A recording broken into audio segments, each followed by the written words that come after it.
Hello and welcome back.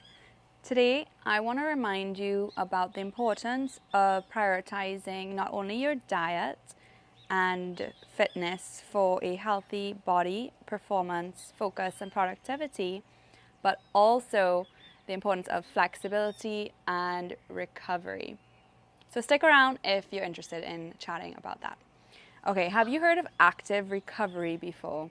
If you're training and you're building goals to become more athletic, I want to tap into your inner athlete that is either dormant or living inside of you, because we all have it.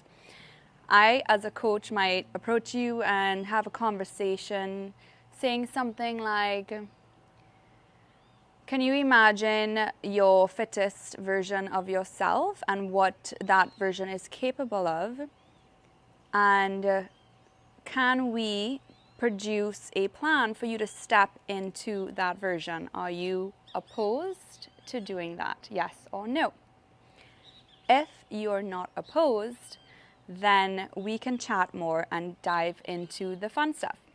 So for example, when it comes to a foundation, a healthy foundation, our diet is key, is the number one priority to build a solid movement, focus, cognitive, healthy, flourishing inner world that allows the experience to be shown in our outer world.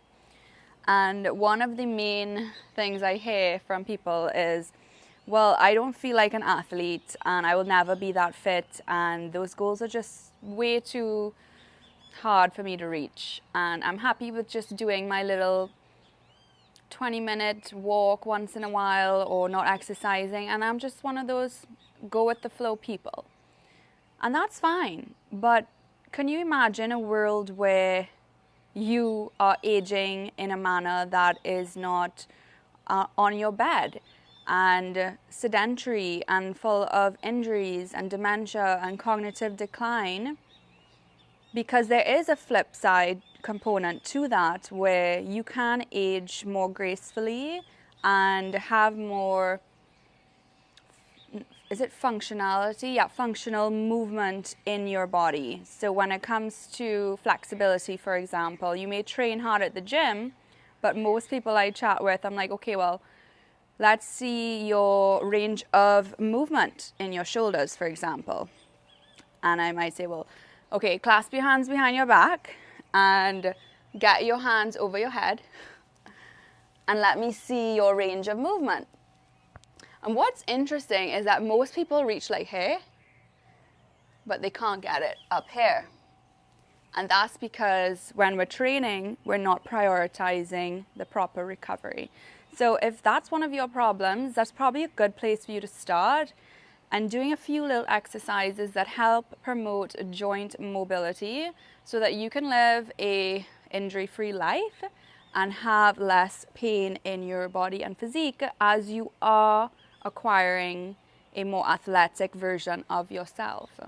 The first step is definitely, after your diet, is having the right mindset to allow yourself to just call yourself an athlete, whether you think you are one or not. And I got that from Tony Robbins. I really liked some of his coaching stuff because it does set us up in the right direction to step into a version of ourselves that might be a healthy future self, more so than what's in the present moment. So it gives you room to grow into something, whether at this present time you consider yourself an athlete or not. If you set a goal to become an athlete, then you are more likely to adopt the habits and techniques that will take you into a more athletic version of yourself. And when it comes to flexibility, this is very important for recovery. So it's not always about pushing heavy and training hard and pushing our bodies, because that will most times contribute to a little more wear and tear that we desire. And doing, simple little exercises that help open up our front bodies are good and important. You can put your hand on the wall, open up your chest for more shoulder mobility. And that's one of my favorite ones to do. And then when you're training, you have to make sure you're doing a balance of push and pull so that you're not overworking one side of your body more than the other. So these are like simple mistakes that people make, and it's okay if you've made those mistakes. Working with a coach really does help for you to reach your goals faster, because there's an overwhelming amount of information out there, and you may not know what works for you. So you can go wasting a decade of your life trying a bunch of stuff that will never work for you, or you can work with a coach who gets to know you to connect you with the right resources you need and speed up that time in like 2 years, for example. So when it comes to prioritizing your wellness, working with a coach, people sometimes wonder, well, what's the point of paying a coach with all these high fees when I can, do it myself? All the information's online, I might as well do it myself, right? And save a bunch of money. But reality is you're not saving that much money because you're wasting so much time doing all the wrong stuff.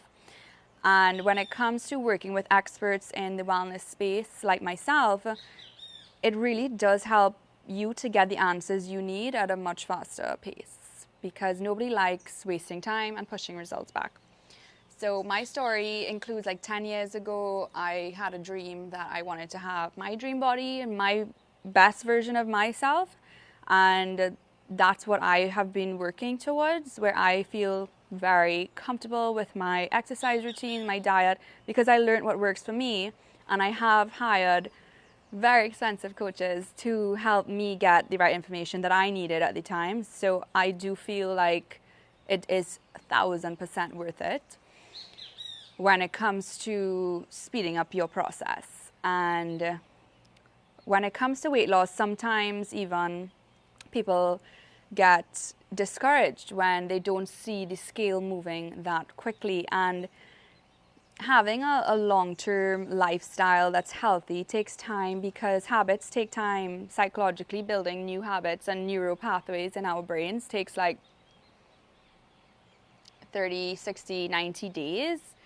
And it's not like, oh my gosh, you're going to go from being 50 pounds overweight to losing that 50 pounds overnight. But with the right setup, you can lose all those weight and then keep it off. And that's the main goal, because crash diets are good for short-term fixes. But you have to expect that as soon as you change your lifestyle back to what it was before that crash diet, those pounds quickly creep back on. So those are some mistakes you want to avoid if you're new and wanting to get fit. And we are very beginner friendly here, because we know what it's like to be an amateur in different spaces and have a very welcoming, beginner friendly mindset. And no question is ever dumb if you're new, but having patience and the right mindset will take you a lot further than trying a bunch of crash diets on your own and trying to find something that works for you without the best recommendations.